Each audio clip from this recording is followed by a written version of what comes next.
Sejak kematian orang tuanya, seorang anak bernama Conan dirantai dan diperintahkan memutar sebuah roda raksasa tanpa henti. Dia mendorong roda kematian selama 20 tahun dan kini tumbuh menjadi orang terkuat di dunia. Lalu inilah kisah Conan dari film yang berjudul Conan the Barbarian 1982. Suatu ketika, tampak seorang pandai besi yang tengah menempa sebuah baja hingga menjadi pedang yang sangat cantik. Ia kemudian pergi bersama Conan ke lereng gunung untuk menceritakan tentang dewa besar mereka yang bernama Chrome dan rahasia baja milik sang dewa yang telah dicuri oleh para raksasa tapi ditemukan oleh bangsa mereka. Selang beberapa waktu, desa mereka yang cukup tenang mendadak didatangi oleh pasukan berkuda. Lalu tanpa belas kasih serangan pun dilakukan.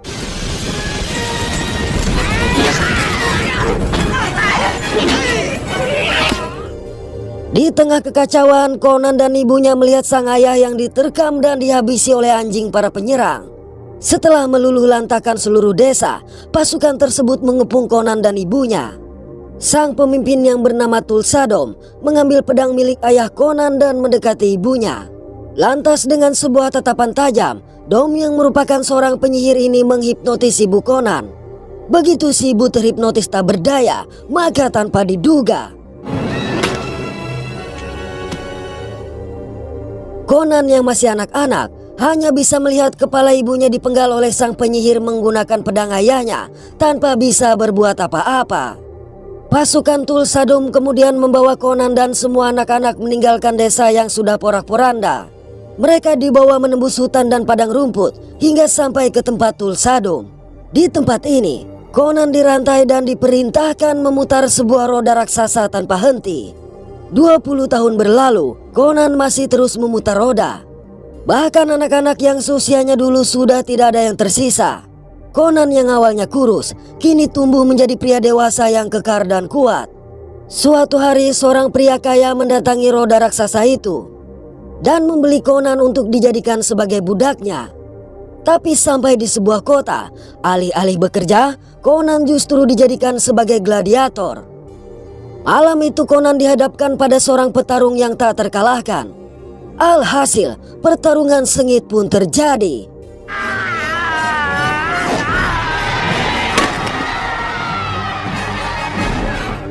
Cukup lama bertarung, Conan akhirnya berhasil mengalahkan sang jawara sehingga membuat bangga majikannya. Sejak malam itu, kehidupan Conan dilalui dengan pertarungan-pertarungan mematikan. Conan pun berhasil menghabisi setiap lawannya dengan sangat barbar sehingga dijuluki sebagai Conan the Barbarian. Ketika kemenangannya sudah tidak lagi dapat dihitung, Conan dikirim ke timur untuk mempelajari seni bermain pedang kepada seorang ahli bela diri. Selain itu, dia diajari membaca dan menulis. Kendati sudah jauh dari rumah, Conan tidak melupakan kata-kata ayahnya mengenai rahasia baja dan terus berdoa kepada Chrome setiap selesai berlatih. Kemampuan Conan yang sangat luar biasa itu ingin dimanfaatkan oleh pasukan dari timur untuk menguasai wilayah lain. Oleh karenanya pada malam hari, majikan Conan secara diam-diam membebaskannya dari perbudakan. Malang dalam pelariannya, Conan dikejar oleh sejumlah serigala hingga harus mendaki sebuah bukit batu. Naasnya lagi, Conan juga terperosok ke dalam lubang. Di sana Conan menyalakan api dan mendapati dirinya berada di sebuah kuburan tua yang dipenuhi oleh kerangka manusia. Pada ujung ruangan, Conan melihat kerangka seorang raja yang duduk di singgasana. Ia memperhatikan pedang yang ada di tangan kerangka itu dan dengan hati-hati mengambilnya. Saat Conan membersihkan kotoran dan karat dari pedang tersebut, tiba-tiba melihat helm yang jatuh dan kepala raja kuno yang membungkuk ke arahnya, sontak Conan berpikir itu merupakan tanda dari Dewa Chrome yang membawanya ke sini untuk memberikan sebuah pedang kuno. Conan lalu keluar dengan pedangnya dan memutuskan rantai yang masih membelenggu kakinya. Dari situ perjalanan tanpa arah Conan lakukan. Setelah berkilo-kilometer melangkah, Conan akhirnya melihat sebuah gubuk di mana keluar seorang wanita cantik yang seolah sudah menunggu kedatangannya dan langsung mengajak Conan masuk untuk beristirahat. Wanita ini memberitahu bahwa kekuatan magis telah lama mengatakan tentang kedatangan seorang pria perkasa yang akan menghancurkan ular mistis dan menjadi raja. Namun untuk mendapatkan semua itu, Conan harus membayar dengan tubuhnya. Sebagai manusia biasa, Conan tentu saja tidak dapat menolak godaan tersebut. Tapi begitu asik bertempur tanpa diduga, mendapati wanita cantik ini berubah menjadi penyihir mengerikan. Maka dengan sekuat tenaga Conan membantingnya ke perapian. Sayang dalam sekejap penyihir tadi berubah menjadi bola api dan menghilang ke dalam hutan. Keesokan pagi, ketika Conan akan melanjutkan perjalanan, tiba-tiba terdengar suara seseorang yang merintih meminta makanan. Rupanya tepat di samping pondok terdapat seorang pria bernama Subotai. Subotai merupakan seorang pemanah yang dibiarkan mati sebagai hukuman atas kasus pencurian yang dilakukannya.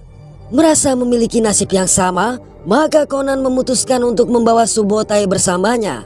Mereka kemudian menghabiskan waktu untuk saling mengenal sembari menyantap daging hewan buruan.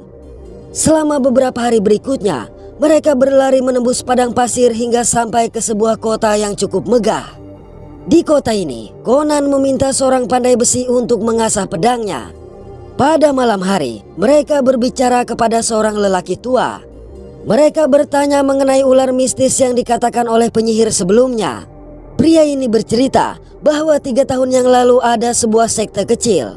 Namun sekarang sekte itu sudah menjadi sangat besar dan menara ular yang mereka sembah telah dibangun pada semua kota. Anggota sekte tersebut juga memburu orang di malam hari untuk dijadikan sebagai tumbal. Hanya saja pria ini segera mengalihkan pembicaraan karena takut ada yang mendengar. Pada tengah malam, Conan dan Subotai berencana untuk menyusup ke menara ular. Tapi ketika akan melakukan itu, mereka bertemu dengan seorang gadis bernama Valeria. Awalnya mereka saling curiga, namun setelah beberapa saat mereka menyadari sama-sama ingin menyusup. Mengetahui hal ini, maka Valeria meminta untuk bergabung. Dari situ misi pun dilakukan. Setelah berhasil sampai di puncak menara, mereka langsung menuruni sebuah sumur yang ada di tengah menara tersebut. Mereka akhirnya sampai ke sebuah ruangan di mana ritual sedang berlangsung. Di sana tampak puluhan anggota sekte berpakaian putih yang mengelilingi seorang imam besar, anak buah Tulsadum. Valeria kemudian meminta mereka terus menuruni sumur, sementara dia menyelidiki ritual tersebut. Sampai di dasar sumur, Conan dan Subotai menemukan seekor ular besar yang tengah tertidur di dekat permata ajaib bernama mata ular. Conan lalu secara perlahan mengambil permata ajaib itu. Sayang mereka tidak menyadari sang ular terbangun. Tatkala Conan terpaku memandangi simbol ular yang mengingatkannya akan Tulsadum, ular raksasa tadi mulai mendekat. Beruntung Conan segera menyadarinya sehingga pertarungan tidak dapat dihindari. Cukup lama bergelut, Conan akhirnya berhasil menghabisi ular raksasa tersebut dan segera kabur. Di lantai atas, Valeria menghabisi satu anggota sekte dan menyamar dengan mengenakan pakaiannya. Di sana tampak seorang gadis memasuki aula dan dijadikan tumbal kepada sang ular di bawah. Tapi begitu mendarat, gadis itu langsung berteriak histeris mendapati ular yang telah terpenggal. Akibat hal ini, kekacauan pun terjadi.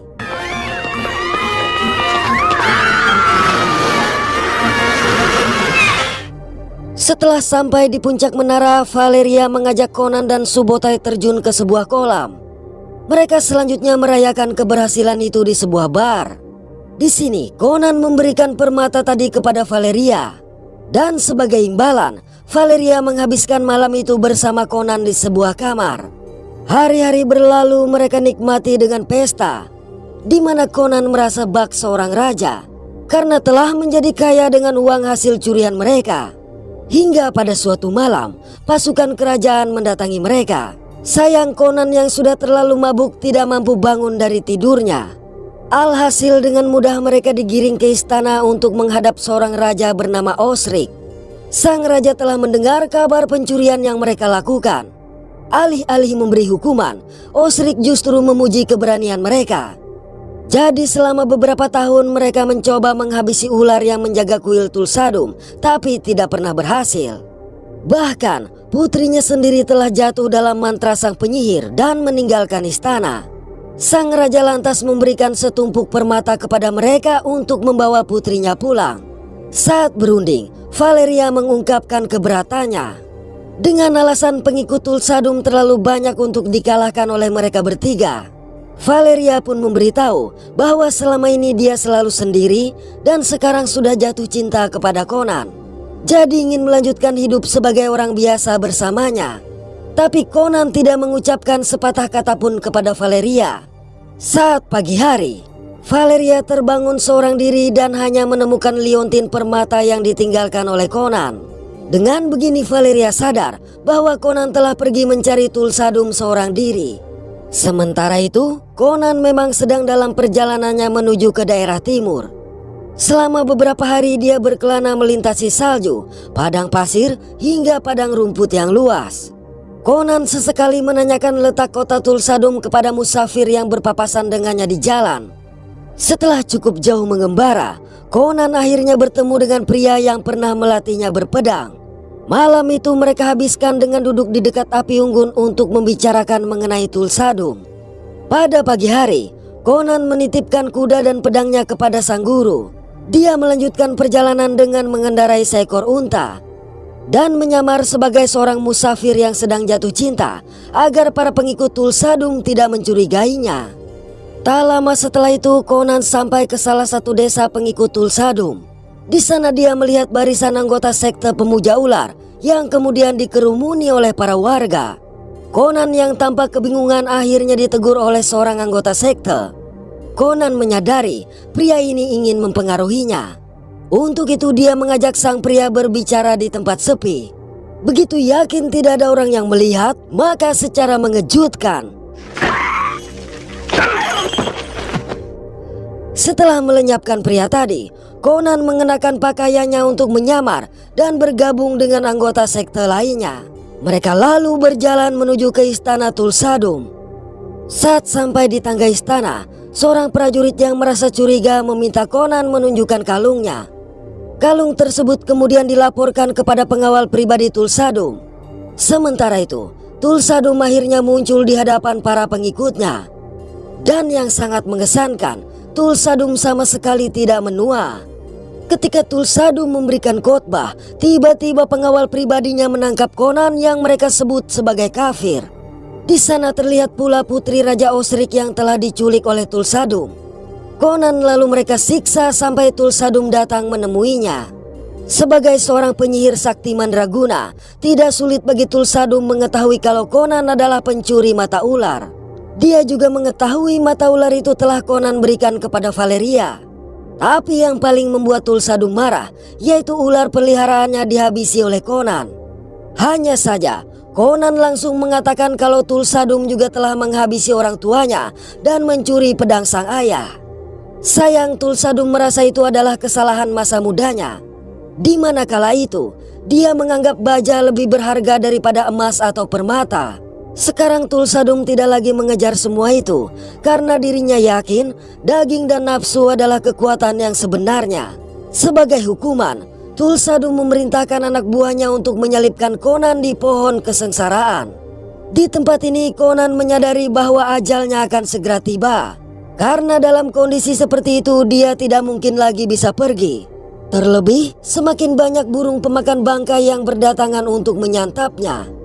Satu malam berlalu, akhirnya keajaiban muncul ketika Subotai datang menyelamatkannya.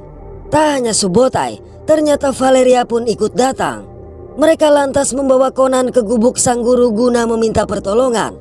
Meski guru ini berkata bahwa roh kematian sedang menunggu Conan, Valeria tetap bersikeras untuk menyelamatkannya.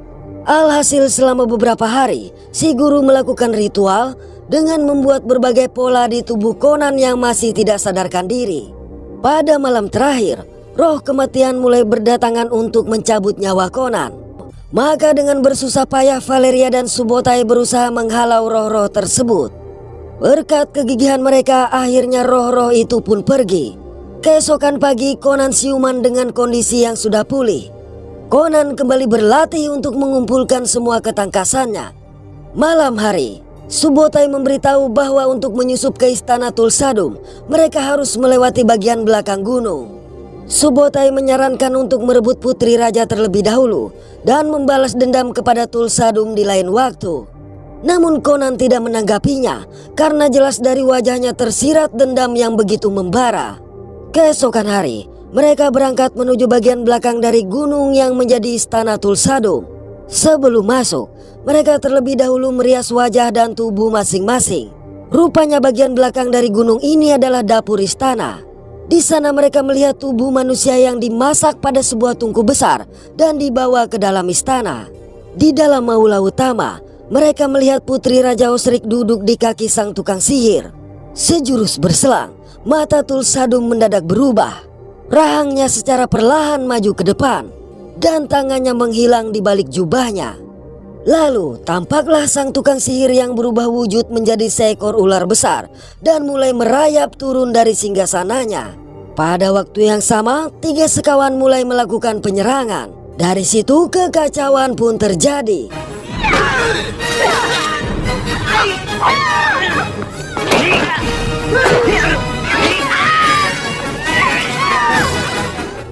Di tengah kehancuran istana, mereka berhasil membawa putri Raja Osrik pergi, walaupun gagal menghabisi si penyihir. Setelah berhasil keluar, mereka segera menunggangi kuda untuk meninggalkan istana tersebut.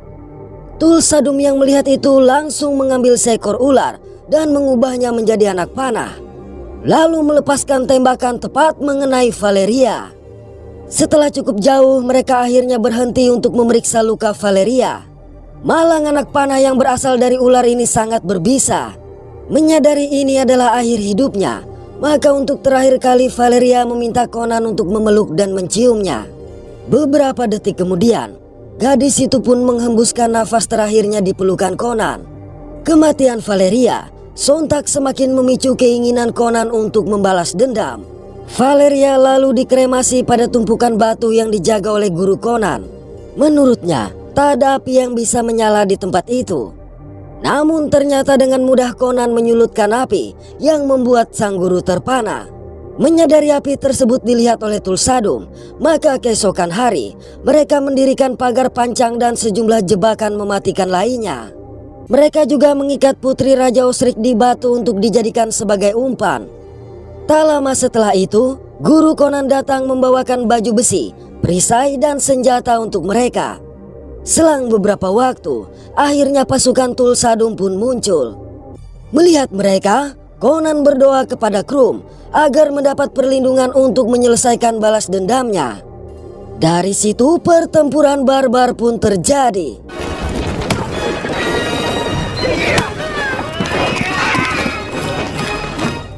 Cukup lama bertempur, mereka akhirnya berhasil mengalahkan semua pasukan Doom. Sayang sang penyihir sendiri masih selamat karena hanya menonton dari atas bukit. Menyadari kekalahan itu, Tulsadum memutuskan untuk melenyapkan sang putri menggunakan anak panah ularnya. Beruntung tepat di saat anak panah melesat, Subotai melindunginya menggunakan perisai. Akibatnya, Tulsadum kabur dengan kekalahan telak. Conan yang baru saja menghabisi satu anak buah Tulsadum menemukan potongan pedang milik sang ayah. Di sini sekali lagi Conan berpikir bahwa itu adalah tanda dari Dewa Krum yang melindunginya. Pada malam hari, Tulsadum mengumpulkan ribuan pengikutnya di depan istana. Tanpa ia sadari, Conan tengah menyelinap masuk ke dalam istana. Dengan bantuan sang putri yang mengalihkan perhatian, Conan memiliki kesempatan untuk menghabisi para penjaga. Mereka juga dengan mudah mendekati Tulsadum dari belakang. Pada momen ini, Doom mencoba untuk menghipnotis Conan dengan tatapan matanya dan memanggil Conan sebagai anak. Tapi tanpa diduga, Conan yang kebal terhadap hipnotis ini juga langsung mengambil kepala sang penyihir dan menunjukkannya ke hadapan para pengikut Tulsadum. Begitu pengaruh dari Tulsadum sirna, akhirnya satu persatu anggota sekte membubarkan diri. Setelah semua orang pergi, Conan pun membakar istana itu dan mengajak sang putri pulang ke ayahnya. Oke, terima kasih sudah menonton sampai pada akhir konten ini. Mohon maaf atas ketidaksempurnaan dari kami. Semoga terhibur dan sehat selalu.